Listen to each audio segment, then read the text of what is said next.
Olá pessoal, estamos aqui para mais um Minuto de Luz e hoje nós vamos ler alguns trechinhos do livro Paulo Estevão, psicografado por Chico Xavier, ditado pelo Espírito Emmanuel, para a gente refletir um pouquinho sobre as nossas relações de amizade e como que muitas vezes nossas relações em geral aqui no mundo estão muito mais vinculadas a questões convencionais humanas do que à afeição e ao afeto real. São reflexões preciosas que Paulo fez depois da sua conversão e que eu acho muito importante a gente trazer aqui. Vamos lá!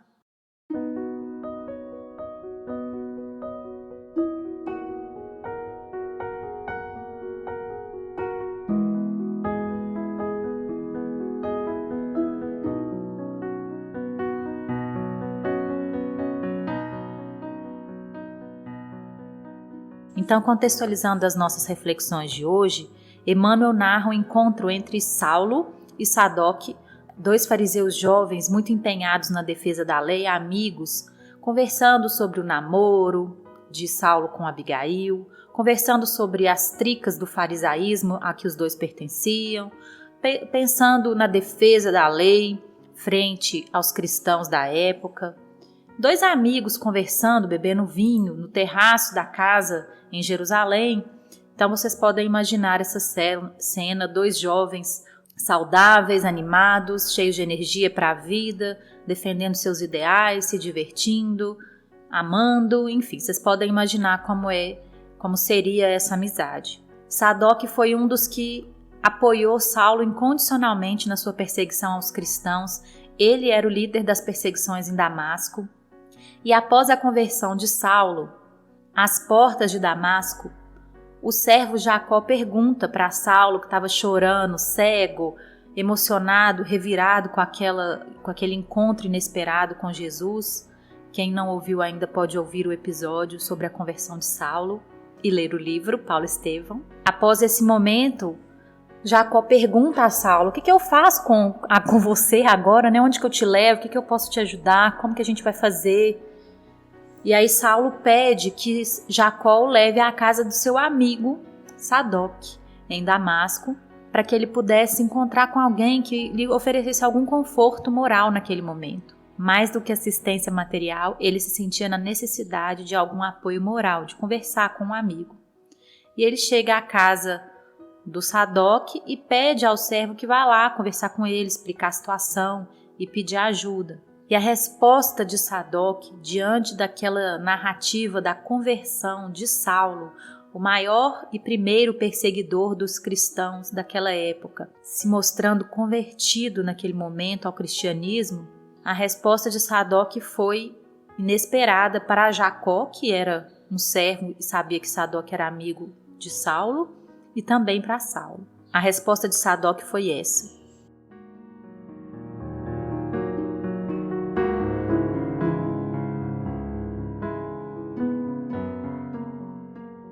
o que me conta é quase inverossímil. Entretanto, em tais circunstâncias, torna-se impossível acolhê-los aqui. Desde anteontem, tenho a casa cheia de amigos importantes, recém-chegados de Sítium, para uma boa reunião na sinagoga sábado próximo. Cá por mim, suponho que Saulo se perturbou inesperadamente, e não quero expô-lo a juízos e comentários menos dignos. Mas, Senhor, que lhe direi? Interpôs Jacó hesitante. Diga que não estou em casa.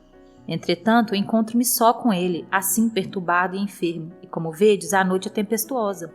Sadoc refletiu um momento e acrescentou: não será difícil remediar. Na próxima esquina vocês encontrarão a chamada Rua Direita, e depois de caminhar alguns passos encontrarão a estalagem de Judas, que tem sempre muitos cômodos disponíveis.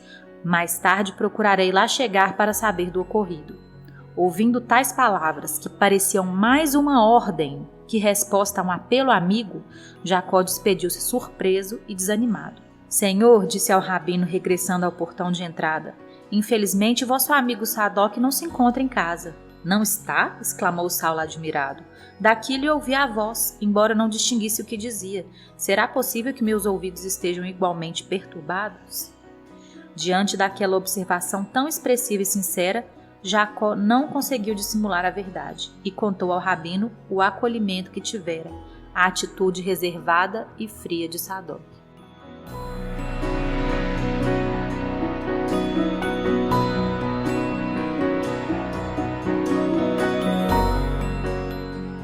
então Sadoc havia sido frio, reservado, temeroso em relação à transformação do amigo, e a amizade já começa a ficar bastante abalada. E aí, diante dessa reação de Sadoc, Saulo dá curso às suas reflexões, que Emmanuel anota da seguinte forma: seguindo as pisadas do guia, Saulo tudo ouviu mudo, enxugando uma lágrima. Não contava com semelhante recepção da parte de um colega que sempre considerara digno e leal em todas as circunstâncias da vida. A surpresa chocava-o. Era natural que Sadoc temesse pela renovação de suas ideias, mas não era justo abandonar-se um amigo doente às intempéries da noite. No entanto, ao rebojar de mágoas que começavam a entumecer-lhe o coração, recordou repentinamente a visão de Jesus e refletiu que efetivamente possuía agora experiências que o outro não pudera conhecer, chegando à conclusão de que talvez fizesse o mesmo se os papéis estivessem invertidos.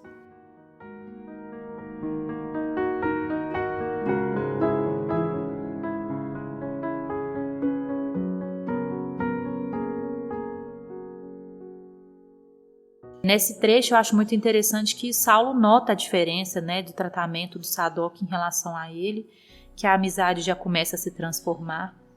Mas acho importante a reflexão de Saulo também, quando lembra de Jesus e lembra das experiências que ele possui na presença de Jesus, e que não cabia a ele então julgar ou condenar a postura do amigo, já que ele também teria essa postura caso não conhecesse a Jesus. Então nós vamos fazer reflexões aqui, traremos alguns trechos que nos permitirão identificar comportamentos de outras pessoas, mas o principal é que a gente olhe para nós mesmos, como que a nossa postura tem sido parecida com a amizade não tão verdadeira, vamos dizer, uma amizade convencional vinculada às circunstâncias humanas, ou se a nossa amizade tem sido real, baseada no afeto e na real dedicação a uma outra pessoa de quem a gente gosta muito.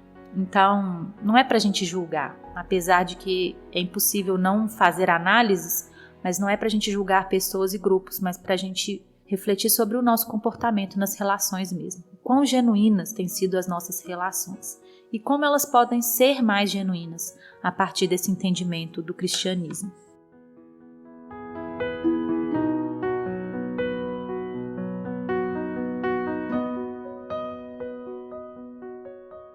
Então, depois que Saulo tem essa porta na cara de Sadoc, ele vai para hospedagem, se encontra com Ananias, tem aquelas conversas maravilhosas que a gente já colocou em um episódio aqui também. E diante de Ananias, em conversa com Ananias, ele decide então no sábado ir à sinagoga fazer sua primeira pregação, quando esses amigos de Sadoc estariam na sinagoga, e fazer sua primeira confissão, profissão de fé, falar do cristianismo, falar da sua conversão, do seu encontro com Jesus. Antes de começar aquela reunião na sinagoga, Saulo então procura Sadoc e fala das suas intenções de fazer a sua pregação. E aí é claro que o Sadoc fala: eu não acredito que você vai fazer isso, que absurdo, e a nossa posição, e as suas perseguições, agora você está sendo um traidor. E fala uma série de coisas que Saulo ouve e responde. E ao final dessa conversa, que fica muito clara que a amizade deles estava terminada ali, Saulo faz algumas reflexões interessantes, que Emmanuel descreve assim: naquele momento, ambos compreenderam a imensidão da linha divisória que os extremava. Saulo percebeu que a amizade que Sadoc sempre lhe testemunhara baseava-se nos interesses puramente humanos. Abandonando a falsa carreira que lhe dava prestígio e brilho, via esfumar-se a cordialidade do outro.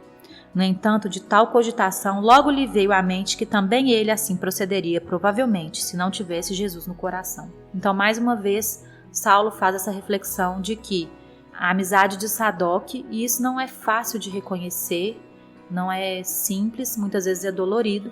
Saulo reconhece então que a amizade de Sadoc se vinculava mais ao seu cargo, à sua posição social, à sua maneira de se vestir, de falar, de se alimentar, às suas companhias, muito mais do que a pessoa de Saulo, a sua essência, Saulo.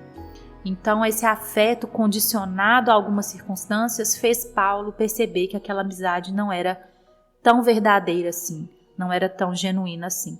Mas ao invés de julgar e de condenar e de nutrir mágoas em relação a Sadoc, a visão de Jesus faz com que Saulo reconheça que ele também agiria assim caso não tivesse a consciência cristã. É um comportamento que nós temos o tempo todo e que é muito mais difícil e sutil a gente perceber, porque nós estamos num mundo material em que a matéria realmente condiciona quase todos os nossos comportamentos e inclusive nossos relacionamentos. Quantas pessoas, quando tomam decisões diferentes daquela que nós esperamos, nós não esmaecemos, não enfraquecemos nossos laços com essas pessoas. Caminhos que não são tão afins com o nosso, nós começamos a julgar, a condenar, a nos afastar. Então é para a gente refletir mesmo quão genuínas têm sido as nossas relações e como a gente tem convivido com as pessoas, pelas pessoas ou pelo que elas são no mundo. Isso é muito importante.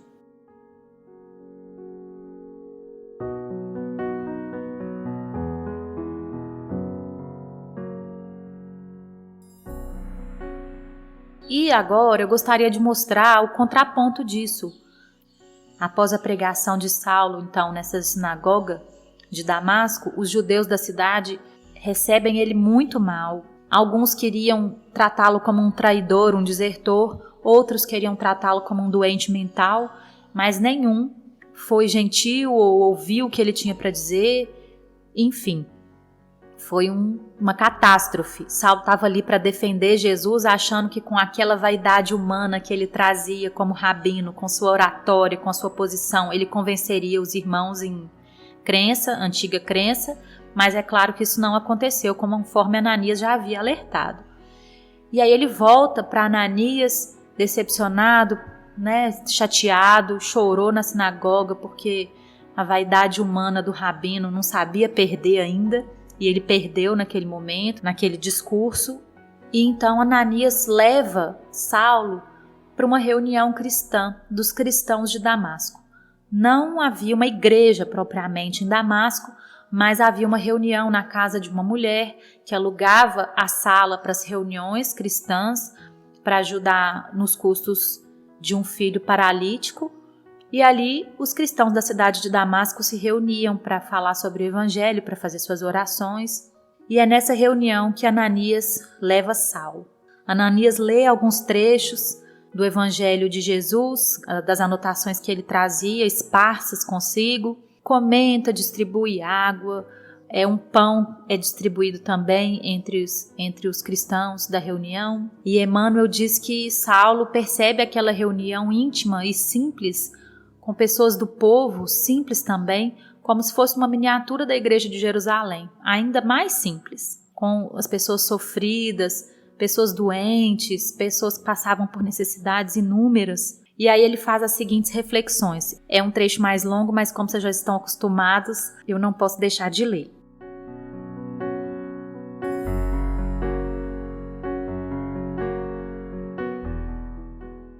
Depois de contar a visão de Saulo e a sua própria nos comentários singelos daquela noite, pedia ao Salvador protegesse o novo servo em demanda a Palmira, a fim de meditar mais demoradamente na imensidão de suas misericórdias. Ouvindo-lhe a rogativa que o calor da amizade revestia de amavio singular, Saulo chorou de reconhecimento e gratidão, comparando as emoções do rabino que fora com as do servo de Jesus que agora queria ser. Nas reuniões suntuosas do Sinédrio, jamais ouvira um companheiro exorar ao céu com aquela sinceridade superior. Entre os mais afeiçoados, só encontrara elogios vãos, prontos a se transformarem em calúnias torpes, quando lhes não pedia conceder favores materiais. Em toda parte, admiração superficial, filha do jogo dos interesses inferiores. Ali, a situação era outra. Nenhuma daquelas criaturas desfavorecidas da sorte viera pedir-lhes facilidades. Todos pareciam satisfeitos ao serviço de Deus, que assim os congregava em termo de trabalhos exaustivos e penosos.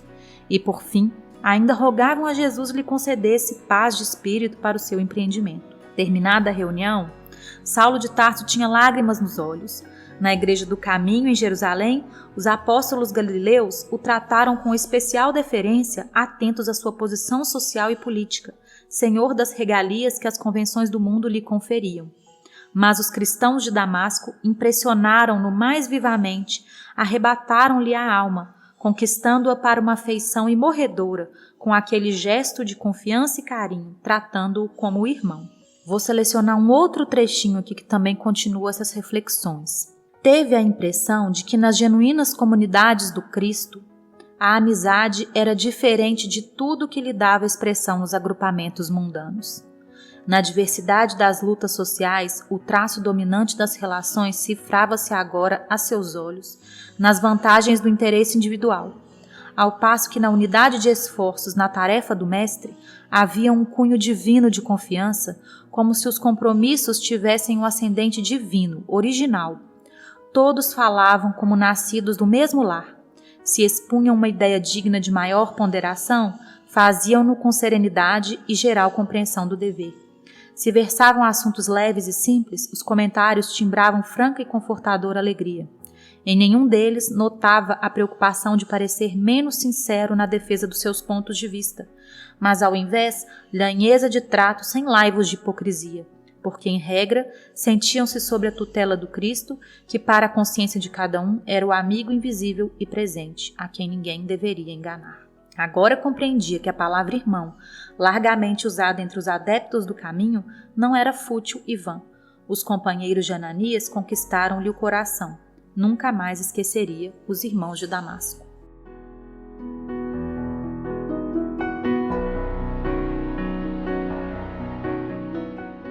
Nossa, eu acho muito incrível a maneira como Emmanuel coloca assim tão claramente, com as palavras cirurgicamente escolhidas para explicar essa diferença entre uma amizade humana e uma amizade real, verdadeira. E quando ele caracteriza a amizade humana e vinculada a convenções e circunstâncias sociais humanas, ele coloca as seguintes expressões. Ele diz que na diversidade das lutas sociais, o traço dominante das relações cifrava-se nas vantagens do interesse individual. Então, muitas vezes, se a gente busca uma amizade de uma forma muito humana, a gente vai estar buscando mais a satisfação do nosso interesse naquela relação do que a amizade verdadeira. E que na amizade cristã, nessa unidade de esforços na tarefa do mestre, havia um cunho de divina confiança, como se os compromissos tivessem um ascendente divino, original.